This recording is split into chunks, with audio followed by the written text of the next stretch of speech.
clear as crystal it flows,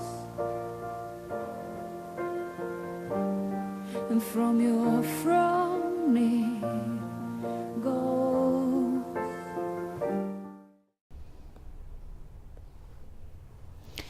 I've always been very interested in the Garden of Eden, and I said to the Lord, if I can one day when I see him face to face, I'd like to know what actually happened in the Garden of Eden, because so many different outlooks on this. Now, whether we believe it's symbolical, mythical, if it's a real place, if it's two realms meeting that had to separate, I believe it has a lot to do with our minds, because when I look at what happened in the garden, it shows me how we as humans think and how our minds are wired and how we perceive God and what we think. And when we assess him from that fallen nature,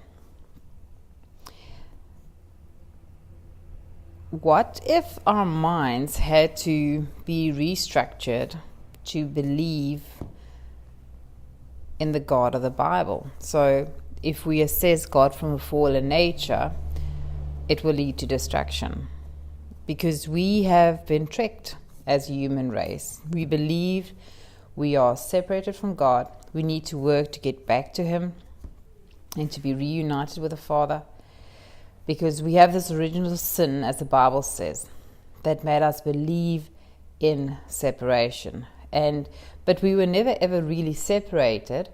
We were alienated in our minds. We were enemies in our mind. And from that fallenness, we try to determine who God is. It's very sad. So we created these doctrines to overbridge the separation, which doesn't exist. If you think about so many denominations, for example, Arminianism, saying God is not in control of everything, to which I agree in some manner. And with, for example, Calvinism, saying God is, he unconditionally chose some to be saved. Now, they say that election has nothing to do with man's future response, because they are chosen by God and there's nothing you can do. Now, Arminianism says God has foreknowledge of those who believe in him through faith. And we can go on with all these doctrines.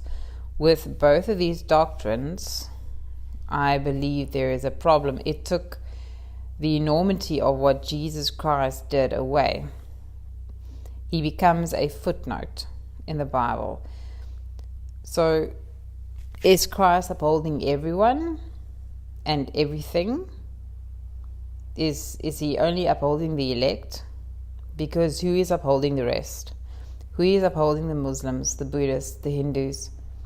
Is there someone else that is upholding them?